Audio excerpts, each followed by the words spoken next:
Lietuvos nacionalinė vartotojų federacija pristato atmintinį daugiabučių namų gyventojams. Daugiabučių namų administravimo ir valdymo formos. Daugiabučio namo gyventojai gali rinktis iš keleto daugiabučių namų administravimo formų. Pirkti administratoriaus paslaugas, steigti daugiabučio namo bendriją, sudaryti jungtinės veiklos sutartį paskiriant įgaliotinį. Daugiabučio namo problemas geriausiai žino patys namo šeimininkai. Todėl efektyviausios daugiabučio valdymo formos – namo bendrija arba jungtinės veiklos sutartis. Pageidaujantiems namą valdyti nesteigiant atskiro juridinio asmens, rekomenduojama rinktis jungtinės veiklos sutartį, kuria visas valdymas perduodamas asmeniui, kuris būtinai turi būti vienas iš daugiabučio namo savininkų. Sudarius jungtinės veiklos sutartį, gyventojams atsiranda galimybė tiesiogiai dalyvauti namo administravime, priimti sprendimus dėl pastatų pirkimų, savo nuožiūrą nustatyti administravimo mokestį ir spręsti kitus su daugiabučio valdymu susijusius klausimus, sumažinant piktnaudžiavimo ir neefektyvaus valdymo riziką. Ši valdymo forma tinkamiausia mažiau butų turinčiuose daugiabučiuose namuose. Savivaldybės paskirtas administratorius rūpinasi gyventojams priklausančių bendru turtu ir organizuoja jo priežiūrą. Administratoriui atiduodami savo namo valdymą, aktyviai bendradarbiaukite su administruojančia įmonė. Jūsų namas bus prižiūrimas efektyviau. Administratoriaus pakeitimas – jūsų teisė. Norėdami pasirinkti kitą administratorių, siųskite prašymą savo savivaldybei ir daugiabučio namo savininkų balsų daugumą spręskite dėl kito administratoriaus pasirinkimo. Nusprendę naudotis kito administratoriaus paslaugomis, pasidomėkite įmonių administratorių vykdoma veikla, teikiamų paslaugų kainomis, pasitarkite su draugais gyvenančiais kituose rajonuose, palyginkite turimą informaciją.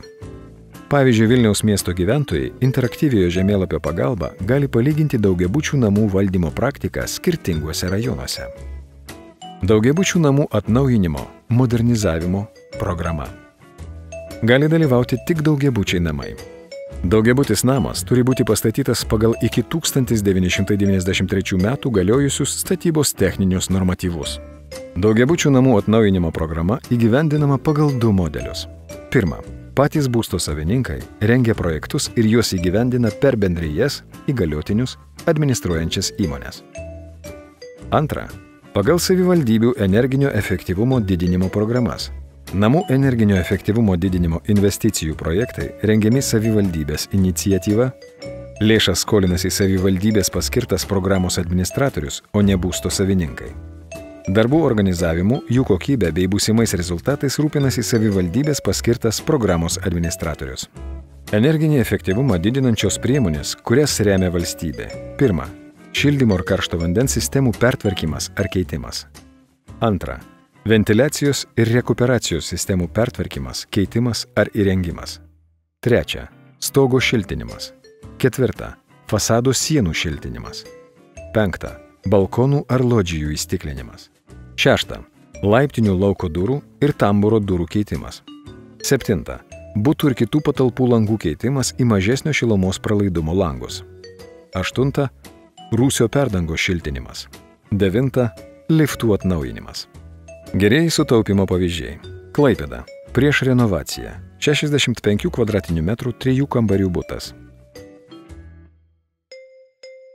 Vidutinė oro temperatūra -3,1 Celsijaus laipsnio. Už šildymą, karštą vandenį ir gyvatuką mokėjo 124 eurus 10 centų. Po renovacijos 65 kvadratinių metrų 3 kambarių butas. Vidutinė oro temperatūra -4,9 laipsnių Celsijaus. Už šildymą, karštą vandenį ir gyvatuką mokėjo 44 eurus 30 centų.